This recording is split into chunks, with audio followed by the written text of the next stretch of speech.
Good morning student, स्वागत है आपका आपके अपने चैनल मैथ के तुक्के जमशेद अकेडमी में। आज मैं आपको यहाँ समझाने वाला हूँ question number 6 chapter 8 exercise 8.1 9th class.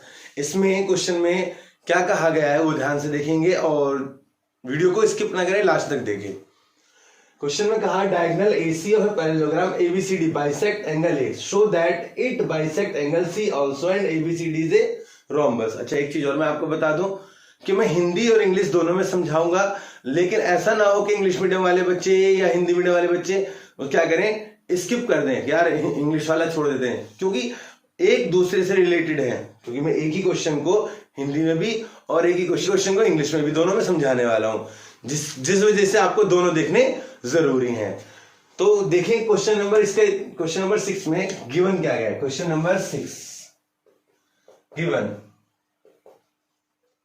दिया है, क्या क्या दिया है, diagonal AC of parallelogram ABCD bisect angle A, ABCD is a parallelogram. ABCD क्या है, एक समांतर चतुर्भुज है। अच्छा, जब समांतर चतुर्भुज है तो हम कहेंगे AB equal to CD AD equal to BC। अच्छा, और अगर हम डायगोनल की बात करें AC and BD bisect each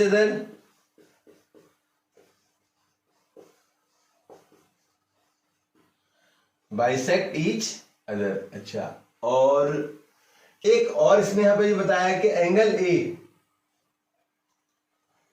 ABCD bisect angle A, तो जिसका एंगल A बराबर, जो बाइसेक्ट है बटा हुआ एंगल, यहां पे 1 और 2 नाम दे देता हूं, 1 और 2, तो एंगल 1 बराबर एंगल 2 की है, या फिर इंग्लिश में कहें तो DAC, angle DAC equal to angle CAB,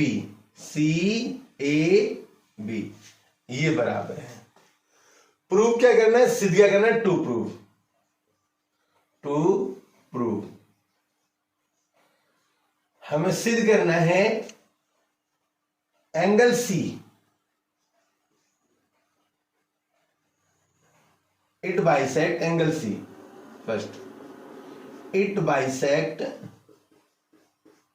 angle C। मैं यहां पे डायग्राम बना देता हूं।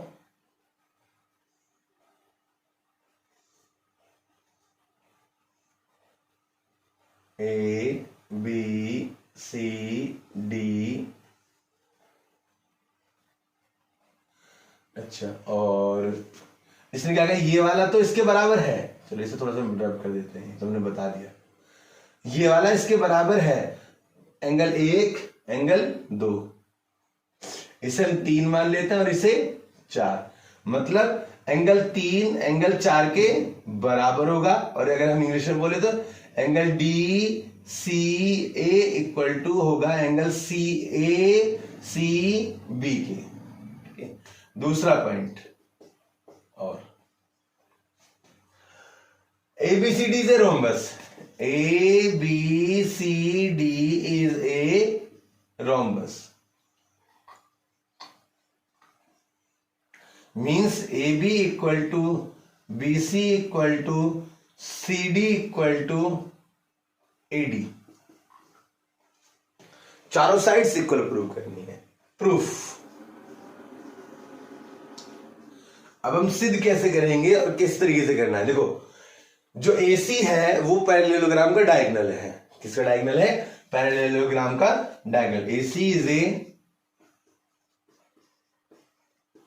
डायगोनल ऑफ पैरेललोग्राम, मतलब जो AC है समकोण, जो समांतर चतुर्भुज है, इसका क्या है, विकर्ण है, तो इसका मतलब ये इसको समविभाजित करता है, तो इसको भी समविभाजित करेगा। इसलिए प्रूव क्या करना है, आप देखिए AD और BC पैरेलल होंगी। यहां पे मैं एक चीज और लिख दूं, AD पैरेलल टू BC, अच्छा, और AB parallel to DC, AB parallel to DC। तो जब AD पैरेलल टू BC होगा, ये वाली साइड इसके, तो ये देखो ऐसे ऐसे ऐसे, Z बना एकांतर एंगल 1 एंगल 3 के बराबर, एंगल 1 बराबर एंगल 3 के बराबर, एकांतर अंत कौन, अच्छा 1। दूसरा फिर बोला AB पैरेलल DC के होगा, तो जब ये लाइन इसके पैरेलल है तो हम क्या कहेंगे, ये भी क्या होंगे, एंगल 2, आप देख सकते हैं एंगल 2 एंगल 4 के, एंगल 2 इक्वल टू एंगल 4, ये दोनों होंगे। तो हम कह सकते हैं समीकरण 1 और 2 से, समीकरण 1 और 2 से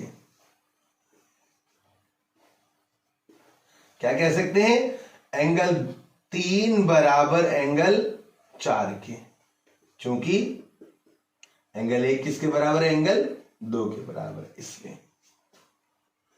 तो लास्ट में क्या पूछा उसने, इस इक्वेशन को प्रूव करने के लिए, जो 3 और 4 बराबर, it bisect angle C। First it bisect angle C। उम्मीद करता हूं आपको फर्स्ट पार्ट ये समझ में आया होगा। हिंदी मीडियम वाले हो या इंग्लिश मीडियम वाले, दोनों ध्यान से देखें, क्योंकि हिंदी मीडियम में आपको सिर्फ इसकी हिंदी में बताने वाला हूं कि कहां कहां हिंदी होगी, इसलिए ध्यान से देखें इसे। अब सेकंड पार्ट इसका देखना है ABCD से रोम्बस। तो अब चलते हैं ट्राइंगल DAC लेते हैं, DAC और and in triangle DAC and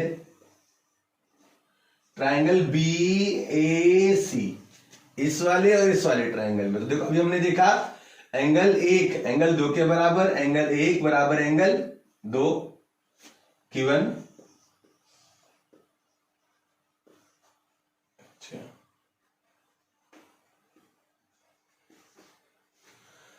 angle 3 बराबर एंगल 4 के। इससे पहले एक चीज और लिख लेते हैं, AC equal to AC common, और एंगल 3 बराबर एंगल 4 के। एंगल 3 किसके बराबर है, एंगल 4 के, समीकरण 3 से। किससे, समीकरण 3 से।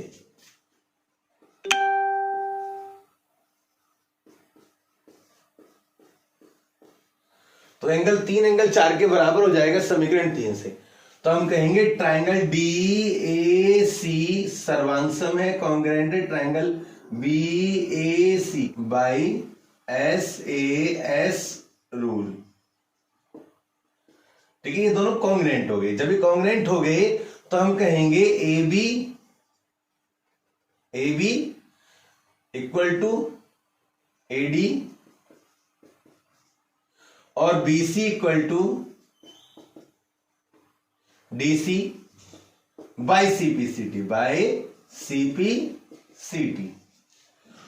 तो अब आप देख सकते हैं जब ये, इसलिए जब ये दोनों, ये वाली साइड इसके इक्वल, ये वाली साइड इसके इक्वल, तो हम कहेंगे AB equal to BC equal to CD equal to AD।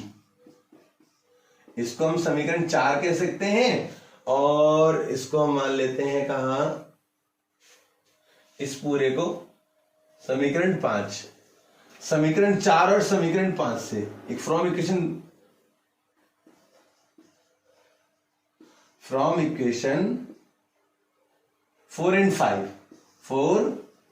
And 5, यहां भी मैं लिखने वाला समीकरण from equation 1 and 2, from equation 1 and 2, समीकरण 1 और 2 से। तो उम्मीद करता हूं आपको ये दोनों पॉइंट्स समझ में आए होंगे, क्लियर हो गए होंगे। अब चलते हैं हिंदी मीडियम क्वेश्चन में।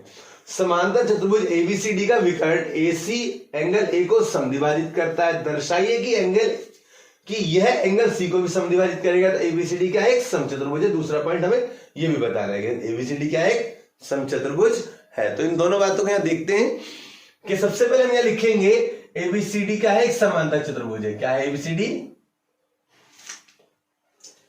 एबीसीडी एक समांतर चतुर्भुज है। समांतर चतुर्भुज हम पैरेललोग्राम के साइन से दर्शा सकते हैं, इसलिए मैंने यहां समांतर चतुर्भुज लिख दिया। इसकी प्रॉपर्टीज हैं किसकी? समांतर चतुर्भुज की, कि जो आमने सामने वाली भुजाएं वो बराबर होती हैं। दूसरी चीज क्या चीज बराबर होती है? कि जो इसके विकर्ण है वो एक दूसरे से समद्विभाजित करते हैं। यहां लिख रहा हूं मैं, समांतर चतुर्भुज के विकर्ण एक दूसरे को समद्विभाजित करते हैं, समद्विभाजित करते हैं। अच्छा, दूसरी बात यहां पे एंगल 1 एंगल 2 के बता दिए हमें, तो हम इंग्लिश में हमने इसका नाम बताया, क्या होगा? वो ये है, हमें गिवन में हिंदी में दिया है, दिया है। टू प्रूव मतलब सिद्ध करना है। क्या सिद्ध करना है हमें? अब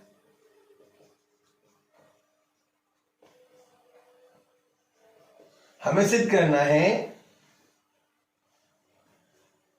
यह एंगल सी को समद्विभाजित करता है, यह एंगल सी को समद्विभाजित करता है, समद्विभाजित करता है। मतलब एंगल 3 एंगल 4 के बराबर है। और दूसरी बात क्या है? एबीसीडी क्या है? एक समचतुर्भुज है, एक समचतुर्भुज है।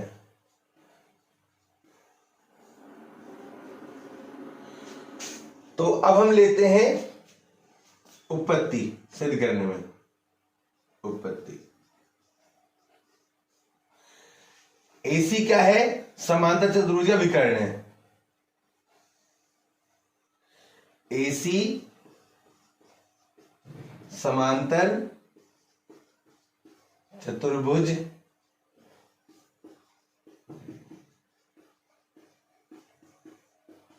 अच्छा, एक चीज और मैं यहां बताना भूल गया था कि एंगल 1 एंगल 3 के बराबर क्यों होगा, वो मैं आपके यहां लिख देता हूं इंग्लिश में। Alternate interior angle, alternate interior angle, interior angle एकांतर अंत्यकोण। और ये 2 और 4 भी सेम ऐसी alternate interior, alternate interior angle एकांतर अंत्यकोण। हिंदी में क्या कहेंगे इनको? एकांतर अंत्यकोण। किस कारण से दोनों बराबर है? एकांतर अंत्यकोण की वजह से। तो ये दोनों एकांतर अंत्यकोण की वजह से हो गए समीकरण 1 और 2 से, समीकरण 1 और 2 से। अब चल, तो इससे 1 और 2 से क्या होगा? ये बात सिद्ध हो गई कि 3 और 4 एंगल बराबर होंगे। एंगल 3 और 4 बराबर होंगे तो हम कह सकेंगे कि ये एंगल सी को समद्विभाजित करता है। यह एंगल सी को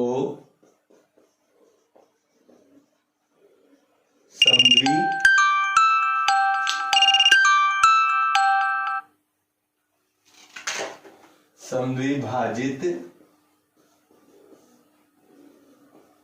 करता है। अब ये बात एक चीज तो मैं सिद्ध कर ली। अब दूसरी चीज क्या है? जो समचतुर्भुज है उसको बताना है।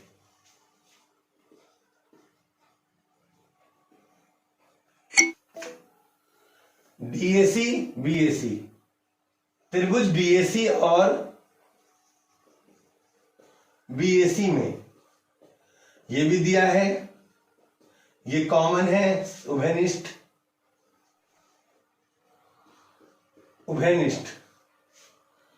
अच्छा, समीकरण 3 से ये हो गया तो हम कहेंगे दोनों ट्रायंगल सर्वांगसम है एसएएस नियम द्वारा,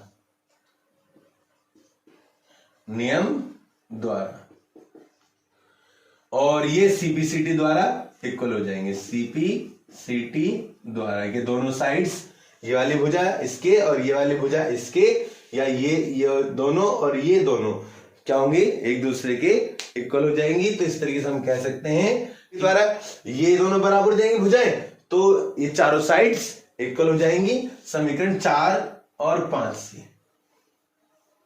समीकरण 4 और 5 से।